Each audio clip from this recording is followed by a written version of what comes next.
Défendre de valeurs au détriment d'antivaleurs, c'est ça l'objectif principal de cette émission. Mesdames et messieurs, bienvenue dans cette dans ce nouveau numéro. Bienvenue dans votre magazine Paradoxe. Nous sommes là, défendre vos intérêts, c'est ça notre élite. Vous êtes sans ignorer que nous sommes toujours accompagnés par un invité. Aujourd'hui, nous avons le plaisir de recevoir encore pas quelqu'un à présenter l'habitude de cet plateau, Monsieur Charlie, qui est candidat. Et à niveau, il y a Tchambou, plus précisément dans la commune de Massina. Avec lui, on va essayer de parler sur les actualités. Il est vrai que ces derniers temps, les actualités sont dominées par les élections du 20 décembre, que se pointe déjà à l'horizon. Et avec lui, nous allons essayer de parler, nous allons essayer d'analyser ensemble avec lui et avec vous aussi, de partout où vous nous captez en ce moment. On parle de la processus électoral du 2000. De processus électoral du 20 décembre, qui commence déjà il y a quelques mois ici, du 20 décembre. Est-ce que c'est une réalité ou c'est l'utopie? Il va donner juste pensée naïve par rapport à ces thématiques. Est-ce que c'est une réalité? Est-ce que cela est vrai? Parce que les autres nous ont dit il n'y aura pas d'élection. On a vu ici avec Martin Fayulu qui a dit il faut tout le qu'on a procédé au Moussoussou et qui contexte jusqu'à aujourd'hui. On voit Moïse Katoum déposer. Est-ce que c'est la réalité? Parce que jusqu'à présent, on n'a pas encore vu le président de la République opposer candidature. Je ne sais pas si je parle d'information, mais je crois que pas encore. On va parler de ça. Pourquoi? Parce que lui, le président de la République, c'est lui qui devrait au moins commencer le premier. Mais on a vu, ça a pris beaucoup de temps. Bon, là, on ne parle pas de ça. On parlera plus sur est-ce que c'est une réalité ou l'utopie? Et je vais avec moi, M. Charlie. On va essayer de parler avec lui. M. Charlie, et je vous dis bonjour. Bonjour mon frère, très content d'être encore également, ce soir avec vous. Le plaisir est partagé. Comment vous allez? Comment la santé, la communauté ou l'ensemble des gens qui vous soutiennent? En tout cas, merci. Dieu nous fait grâce. Et la communauté aussi va très bien par la grâce de Dieu. Malgré les différents problèmes, on se tient le coup et on sait que ça va aller. Ok, ça va aller. Je vous avais dit au début, j'espère que vous avez compris moi ces thématiques que nous allons aborder. Élection 2023. Il est vrai que ces derniers temps, l'actualité est dominée par l'élection. Aux accords s'est pointé déjà à l'horizon du 20 décembre. Déjà prochaine, il nous reste que, je crois, 3 mois. Je crois 3 ou 2 mois et demi, quelque chose comme ça. Est-ce que c'est une réalité? Parce que vous êtes aussi candidat. Est-ce que c'est une réalité ou c'est l'utopie? Ok, merci beaucoup pour la question. D'abord, nous allons confirmer à tout le monde qu'il y aura bel et bien élection. Par rapport, d'abord, il y a respect, il y a constitution, il y a Mboka-Nabiso. Il faut qu'il y ait vraiment des élections. Parce que s'il n'y a pas des élections, vous voyez comment le processus sera vraiment biaisé. Et l'élan aussi, les jeux démocratiques, et vous allez vraiment en sensité qu'on perd un peu équilibre. Donc, d'où ce n'est pas une utopie, il y aura vraiment des élections cette année 2023 et nous tous nous devons nous préparer en conséquence. Très bien. Ça fait pratiquement 63 ans. Il est vrai que je vous avais posé cette question, mais je sais pourquoi est-ce que je le répète encore. Ça fait aujourd'hui 63 ans, quand vous le constatez, derrière moi, il y a presque, je ne sais pas mon major, il y a presque tous les 5 présidents. Hein. Il y a 5 présidents. Il y a presque tous les 5 présidents. Je vois, il n'y a pas que... Est-ce que Kassavoubou est là? Je vois Kassavoubou n'est pas là. Il y a eu Kassavoubou, il y a eu Mobutu, il y a eu Kabila le père, il y a eu Kabila le fils, il y a aujourd'hui Félix Antoine Tshisekedi Tshilombo. Et le Congo vient de totaliser au moins 63 ans après l'indépendance. Mais c'est Charlie, que pensez-vous, 63 ans après? Est-ce qu'on peut dire aujourd'hui que le Congo y a l'avancée ou jusque-là, nous sommes toujours reculés? Votre point de vue, monsieur Zabiling, est-ce que tous en avancé, tout aux ongissima? Et ceux qui tous en avancé, quelle forme, bah, moi, nous avons multiplié tout que de musique, tous ceux qui tous ongissima, ni ne sait que tous ont assez. Ok, merci beaucoup pour cette très belle question. 63 ans, c'est beaucoup, même en comptant déjà né. Quelqu'un de 63 ans, c'est déjà un adulte. oyo aza pena na maturité à coli donc toza na ba avancé oyo tokoki ko signifier yango pe eza pe na quelques failles parce que l'œuvre humaine ezangaka ba imperfection te donc ba avancé ezali ebele parce que quand on ne parle pas des avancées aujourd'hui on est indépendant. Souvenez-vous de la colonisation, comment on était malmenés, torturés même. Donc aujourd'hui, vous allez nous dire qu'il n'y a pas d'avancée. Il y a autant d'avancées. Donc le pays est en train d'avancer mollo. Donc là, on peut dire que la démocratie trouve sa place. En quelque sorte, oui. Parce qu'il y a aussi les élections. Tout ça pour participer. Si je ne m'abuse pas, troisième fois, plutôt quatrième fois, pardon, plutôt qu'il y a une élection, parce qu'il y a 2006, il y a 2011, il y a 2018, voilà, quatrième fois, plutôt qu'il y a une élection, donc démocratie, les alliés Kokende, bien que Malembe, il y a des points aussi à toucher, à revoir, pour que tout démarre vraiment, tout ça, il a pendant à ma casse, tout qu'il y a de l'écolo. Et évoluer. Vous êtes candidat indépendant, quand vous regardez au moins gestion, il y a Ndeko Joseph Kabila, au dit gestion Félix Tshisekedi, est-ce qu'il y a la différence? Oui, il y a certaines différences en quelque sorte. D'abord, c'est deux personnes différentes.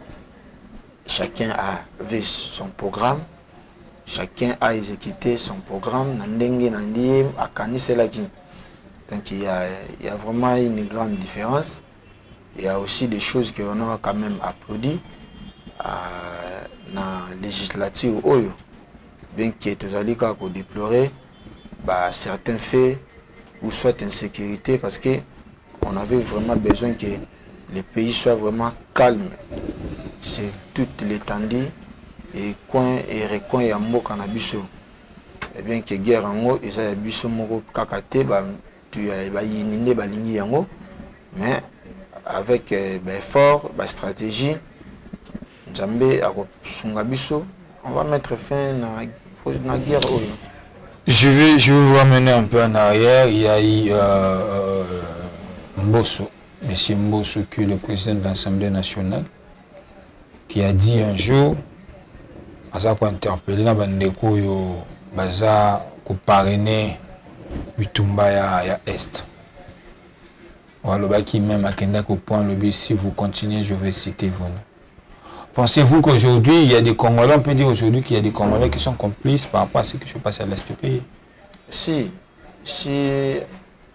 une autorité comme ça à son niveau, il s'est permis de dire tout haut comme ça, c'est-à-dire il a la maîtrise de la matière. Vous voyez, dans le niveau où Congolais, Azana Nukomi Lingate, vous vous permettez d'être en connivence avec les ennemis pour tuer vos propres frères. Évitez quel cœur. Moi, quand j'analyse ça, je vois, je me dis, mon Dieu, aide-nous, aide les Congolais à avoir la conscience, l'amour du prochain. Tout ça parce qu'on n'a pas d'amour du prochain. Olingo ezate, tout ça qu'on dit ma onyo kola muninga na yo, on dit makila na ye et tanga pour kaka yo au régner. Donc l'autorité avait raison, bien que les candidats n'ont moins légèreté moraboué, mais il avait vraiment dit une chose là très sérieuse et que même parlementaires ou même on peut conscient que il nous a vraiment cité tout ça la tapé. Atana mawa nzambe na bolingo ya nzambe to tika ba kambo ya mabe bazoka ko continuer. Est-ce que vous avez écouté ce que le colonel Nanga dit? Bon, colonel Nanga, vous avez suivi selon sa déclaration par rapport à l'élection de Kakine en 2018.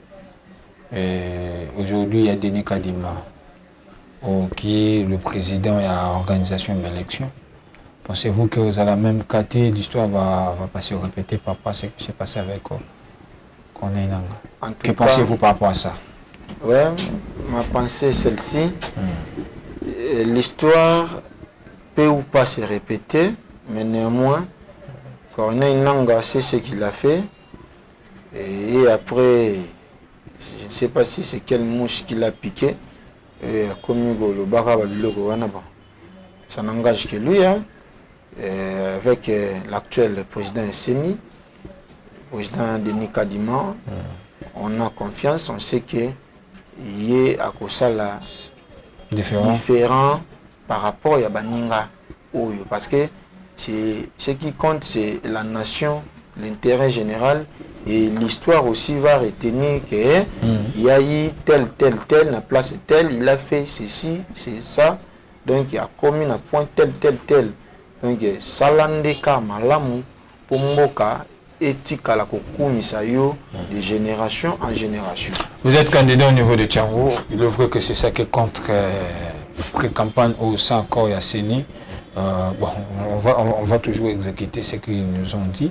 Oui, jusqu'à ce que Sénat puisse savoir, il y a campagne et ces derniers temps, on ne va plus parler d'individus, de candidats. Mais moi, je vous pose quand même cette question, la conditionnelle, parce que on ne fait pas la campagne ici, on parle de la personne Charlie. Aujourd'hui, nous sommes déjà presque à la fin de mandat et il y a quand même vos collègues députés au bas à niveau du Parlement. Au Babimagi Pena district na yo ya Tchango, au Bazalaki Pena provincial na Massina précisément. Quand on a 5 ans de gestion de Bango, est-ce que Massina est quand même soulagement ou fier soulagement dans les députés va voter ou Massina bien qu'à les députés va dans le Parlement, mais Massina est oublié? Merci beaucoup mon frère. Je suis Charlie Kondema, candidat indépendant. Dans le niveau de Massina, déjà campagne dans le but Bueno, mais je me suis déjà prononcé, annoncé que je suis candidat. Donc, pour revenir à la question, suite à ça, né au Monique, Sali Bissopé Tondima, qu'on s'est présenté pour nous défendre l'intérêt de la commune Nabiso et Massina. Très bien. Massina, depuis 2006, toujours comme député provinciaux. Je reste vraiment dans la commune pour ne pas parler. Exactement, c'est là où nous sommes parce que c'est votre fief. C'est là où vous êtes candidat. Oui. Je ne sais pas moi, quel est ce député qui a œuvré pour l'intérêt de la commune de Massina. Bana Massina, je vous mets au défi, vous êtes des témoins. Député Nini Oyo qui a Salaki Nabiso, Oyo Votaki depuis 2006, Oyo a défendre Massina, Oyo a aidé Massina à commune de Liboso. Na 2011, Ndenge Moko, na 2018, na 2018, Oyo Kouté Kokoma plus pur. Donc, je ne cesse de le dire par rapport à la citation, il y a commune Nanga ya Massina. Moi, quand je regarde ma commune, ça me fait vraiment très mal de voir la commune dans sa situation-là. Donc, notre commune ne mérite pas ça, ne mérite pas cette situation. Nous devons vraiment prendre conscience. Aujourd'hui, il y a l'insécurité qui va y record au niveau de Massina. Partout. Est-ce qu'il y a eu des gens quand même où il va pour même la solution? Parce qu'aujourd'hui, toi, Koulou les a élevés. Que na Massina ceux qui va tomber qui va s'appeler des ordres et déstabiliser Mboka, mais quand il y a Kuluna, est-ce que bandeko ba otikoleka to bandeko ba zokende déjà na suka, est-ce qu'ils ont fait quelque chose pour conquérir na Massina? S'ils avaient fait quelque chose ou ils ont fait quelque chose, on allait déjà voir. Les lokuto mutakosala mwelo kwa mkiabu embango na télévision, on allait voir. Rien du tout. Donc les jeunes sont laissés à triste leur sort, tout ça dans le bazar à Bongo, c'est pour cela aux hommes on a rappelé, bateau insécurité, en gros, ils ont mataka makasi. En gros, on a toujours dit que le baguette, moi, dans Massina, cette fois-ci, ils allaient éveiller, voter avec conscience. Nani Oyo a cause la vraiment pourquoi il faut pas voter? Pourquoi bien que tout ça campagne? Pourquoi il faut pas voter? Parce qu'on a besoin de vos projets de société. Aujourd'hui, il y a tant de députés, on dirait comme COP, on dirait un monde d'année comme une COP. On t'a tel petite machine 21 000 balles. Si on a déjà 21 000 $, je peux m'organiser. Pour me savoir, monsieur Zate, tout le monde a mon visée politique. Il y a quand même des concurrents dans le niveau Massina. Pourquoi il faut pas plus de confiance?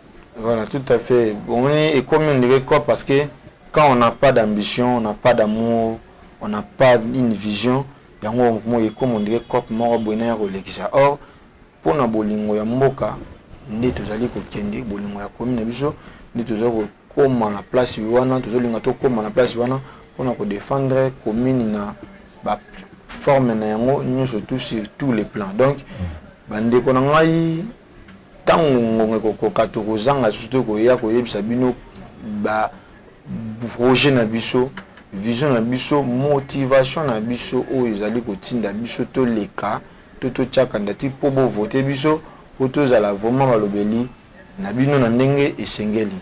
Donc bosa la biso confiance biso ba jeune tout oyo to 8 ans ya ko étudier ba processus nous surtout évolution ya commune na biso que ezali ko marcheter cette fois-ci nous aussi les jeunes tous à la carte qu'on a défendre commune na biso. Monsieur Charlie Kondema, pourquoi être un candidat indépendant? Est-ce que c'est parce qu'il y a tant de partis politiques?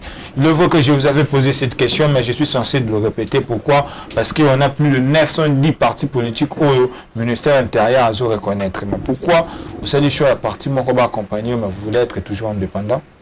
Merci beaucoup. En tout cas, cette question, ils ont touché à ma casse. Ils ont sépilissangaï.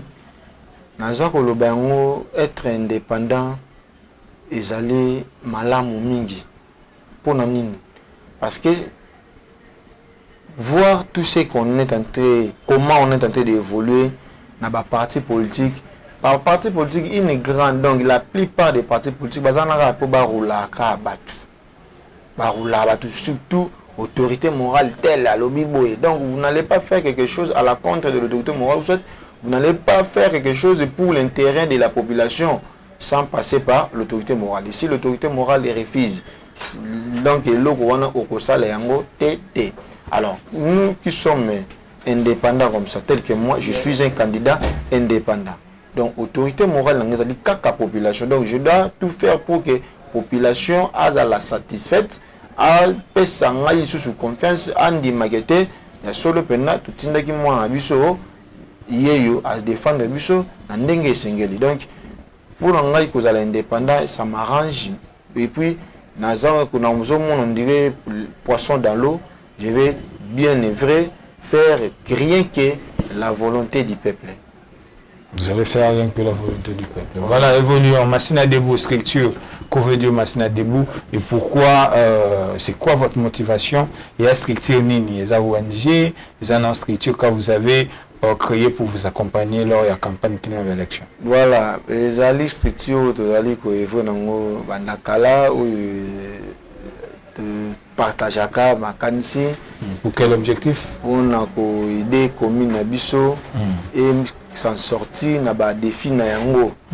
Donc Massina Debout de tous alliés goloba tous ala ya côté les makaka pour na ko aider commune à Bisso na idée. Donc yango wana moni bandeko bandimaki ko porter choix na bango et pas na moko na bango Charlie Kondema azala molobeli na bango de yango na tozali encore pour l'élection peut dire ezali kaka pour na élection te na lobby ezalaki déjà bandaka la donnaki ko evre toningi ko to matérialiser yango parce que aujourd'hui avoir la gestion il faut passer par les élections. Donc pour tout gérer, pour tous avoir pouvoir, faut tous à la voter. Ceux qui vont voter, pouvoir et aux alatés. Donc il y a un gouvernement de sengi to les cas na processus n'enge sengeli pour tous les cas que y ba kusunga commune na biso et kende liboso tous un problème ya banzela, tous avez un problème ya mai, tous avez un problème ya courant. Donc ezali ba problème ebele oyo sengeli ke masina to bongisa yango to lobela yango et kende liboso. Très bien. Évoluons. Parlons de l'événement de ce samedi. Pourquoi il faut au salon matinée? Vous voulez en fait nous expliquer quoi exactement? Voilà. Ezali et que vous allez changer mon corps ou vous allez ko auto ko sala na bandeko et puis sur demande na bango parce que famille surtout ba vandaka ba sololaka pour na ba kende musika. Donc yango bandeko basengaki pe to sangana sous pour mon messano parce qu'on se rencontre déjà, on se voit, on se partage. Cette fois-ci, et vous allez les sous que les canings de Sanganaka. Donc, Boya et Belé, nous profitons de cette occasion de vous inviter. C'est pour quel jour d'ailleurs? C'est pour ce samedi 30 septembre à 13h. Juste au collège Les Palmiers les Meilleurs. Venez nombreux, c'est l'avenue CEP. Donc, Boya, tous partager l'idée. Tout le Bela, nous surtout à Bissou à Massina, ni ne sengeli tout ça là, tout talisana, place ni to komi, n'engue to outil, oyo simbi na oyo simbité. Parce que, na moi, ben fort na Bissou moko, tu me dis toucher ba point, ba secteur moussou, mais tu as qui bité na ba moyen, tu n'engue to bengana, tu pesa na sous ma kansi. Très bien. Si aujourd'hui vous êtes élu, qu'est-ce que vous allez en voir aujourd'hui? C'est les images de ce qui est dans les réseaux sociaux. Mon nom est parlement, ce sont de mêmes personnes. Qui peut le voter moi et quand je serai là-bas, je vais vous défendre à notre grande surprise. On voit tout quand il arrive au niveau du parlement, nous sommes là. S'il arrive que vous êtes candidat député, s'il arrive que vous êtes député, qu'est-ce que vous allez commencer d'abord à vous défendre pour les intérêts à Banamassine? En tout cas, merci pour cette question. Aujourd'hui, moi, Charlie Kondema, le temps je suis élu, député provincial de Massina. Bandeko nangai bo sanate ba auto kutanaka auto solaka ayebi sarabino yango. Nous n'allons défendre que l'intérêt à la commune à Bissou-donc. Massina Ndé, donc défendre sur tous les plans. Moni ba oyo ba leki a commis ko la kana ye bazali bâtiment donc sans vision ba leki kaka na occasion moko boye pour la commune par exemple il y a Lemba. Aujourd'hui, si vous allez à Lemba, vous allez voir comment on est tenté de relier Banzela. Mais nous, à Massina, on a que trois voies. Oyo et Koti. Et puis, ils ont relié. Donc, ils continuent à Bongo. Donc, ils ont relié depuis commune, ils ont la commune. Donc, aujourd'hui, voir même chemin de fer, Yangwan et Beba. Ce qui vraiment m'a cansé, c'est là qui est malade. On va rejoindre ça yango. Au Bunda, est-il que place on a déjà pu venir comme ma batté belé pour pas bimar dans la ville. Donc on est vraiment reculé. Nous avons vraiment musika. On est vraiment derrière. Faut tout le cas tout avancer. Est-il que na ko sala choix ya malamu pour nous défendre. C'est un peu de nous rappeler par rapport à la journée à samedi. Journée à samedi, et que vous allez à 13h juste. Lié. Et collège Les Palmiers les Meilleurs. Ils allaient à venir CEP. Ceux qui ont outil marché de la liberté. Aux Oli, qu'il y a Boyokokota, aucun des coins locaux. Tous allés l'équipe catholique. Collège Les Palmiers Zawana. Ceux qui ont outil côté à Kingabwa, côté à Locali, vous allez qu'il y a aucun marché de la liberté, Collège Les Palmiers et Zaliwana, beaucoup d'abuso, cadre mon comme alam, ou tout ça là, tout partager bah idée, donc boya vraiment ébélé, tout bien ici tout sans exception, na idée à malam pour être tous allés na besoin commune abuso. Et qu'il y ait des commune. Si aujourd'hui je vous avais posé cette question, mais je suis chanceux à moi Mingi, déjà, est-ce que peut-on dire aujourd'hui que Denis Kadima rassure le processus électoral? Est-ce que assurons ses alliés réellement? Ce n'est pas Denis Kadima de rassurer ou pas, mais néanmoins, lui doit faire son travail. Pour il que la Constitution n'est lobby et puis on doit respecter la loi fondamentale aux Constitution.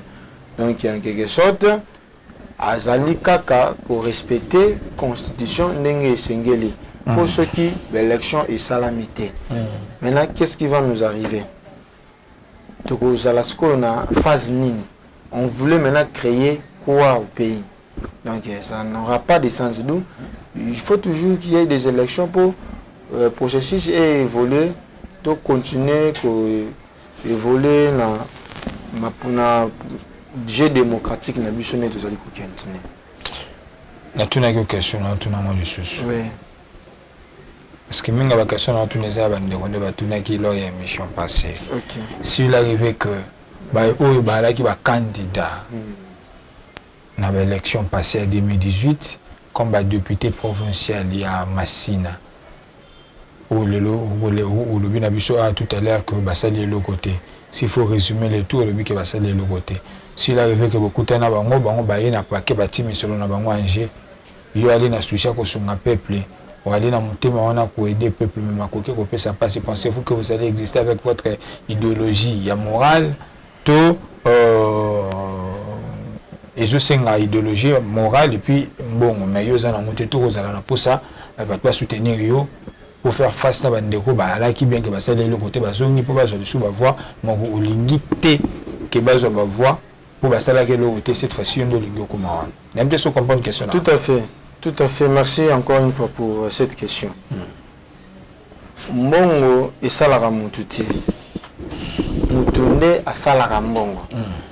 Alors, mbongo et que le caillon mutute, on dit koteka parce que on doit le dire. Voix na yo ne ezali pe ou ko sala de sorte que avenir na yo e bonga.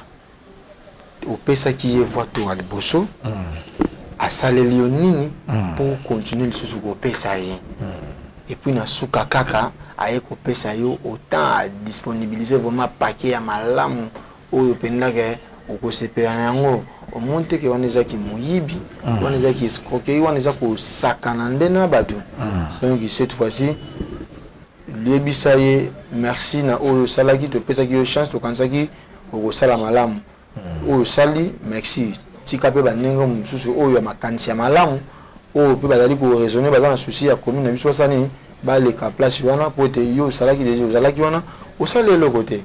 Très bien. Je pense que la population déjà très bien. Il nous reste combien de minutes maman Georges? Je veux voir tout qu'un de petit à petit vers la fin de cette émission. Il nous reste quelques minutes.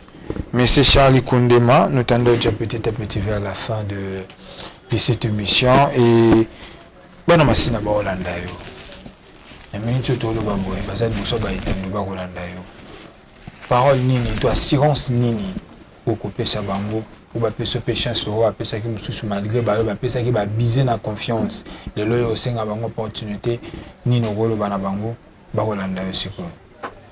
Merci beaucoup de konangai bana masina zali ko senga na bino le moko confiance bosala biso confiance bosala ngai ndeko na bino Charlie Koundema confiance beaucoup ya ko voter tango ngoko koka o voter utile ke to sala to kokisa mai o to zali na yango pona commune na biso ya Masina poete ndenge na lobi banda 2006 2018 2023 oyo Masina tozali ko connaître développement ata mukete aussi le temps tant on va voter ka représentant ya peuple to ba député de voter ka bangwana pour na ko défendre ba intérêt ya population intérêt ya biso Masina ezalité bazali ko défendre yango te de bosali tozali ko senga na bino confiance wana ya ko porter chez biso to komi to ko défendre commune biso ndenge sengeli ndenge ilongo bani donc tomi ko samate akoya na mbongo akoya na eloko songolo pakala yeba ke choix na yo nde eko déterminer avenir na yo donc on votre choix va déterminer votre avenir. Parce que si vous faites un mauvais choix, l'avenir aussi sera sombre. Si vous faites un bon choix, au monde qui est déjà avenir. Donc l'avenir n'est pas la classe. Tant vous avez tanga, vous allez commencer à venir nous malembe. Les lots ces classes vous avez facilité à ça à embaucher par-ci par-là parce que au préparer qui a venir. De voter candidat au Sengélité. Kasi akosala la onine. Akobana kola la kaneka pongi. Akobana kokima kaneka. Akolongwana ye, akodéplacer na akolonga zala kutu sans foutiste. Donc yango wana donc yeba nani o ko voter pour l'avenir na yo ezala malamu. Très bien. Une minute, je vous donne. Qu'est-ce qui va se passer le samedi? Ban masina ba olanda yo pe ça va un message il y a événement samedi, une adresse, vous rappelez lié ici quand événement comme ça. Merci. Ce samedi na 13h juste na kati ya école collège Les Palmiers les meilleurs. Tu ya wana ebele na 13h. Tu ya ko sala échange d'idées pour na kobongisa nini auto kubusala ezali quartier ni ezali na quartier télévision donc na veni CEP Congo donc na veni CEP eza place à kobunga te référence église catholique église kimbangiste oya wana ebele na collège Les Palmiers les meilleurs to ya ko partager ba idée nzambe a zala na biso na bengisi bino boya ebele ba tata ba maman. Simplement de dédicace si vous avez quelques personnes. En tout cas, je voulais profiter de cette occasion de saluer les recteurs les plus jeunes du monde. Lui, c'est Tracy Charles Kisolokele, le recteur de l'université Simon Gimbango. Je vous aime bien. Merci beaucoup. Très bien. Nous sommes arrivés à la fin. C'est par ici que nous mettons fin à ce numéro Paradoxe. Et je vous dis un grand merci. Merci de nous recevoir dans vos maisons. Partout où vous nous avez captés en ces moments, je vous dis un grand merci. On est ensemble. Merci à mon major Maolo Mouchile. Merci à Dieu. Merci Moukouma. Merci à vous de partout où vous nous avez reçus. Je vous dis un grand merci. Merci aussi à le frère qui a accompagné notre honorable Charlie Kondema. Je vous dis un grand merci. Kimia Omabutabino, que Dieu bénisse la RDC, que Dieu bénisse la démocratie du Congo, que la paix quitte nos esprits d'ici là. Portez-vous bien. Au revoir. Au revoir.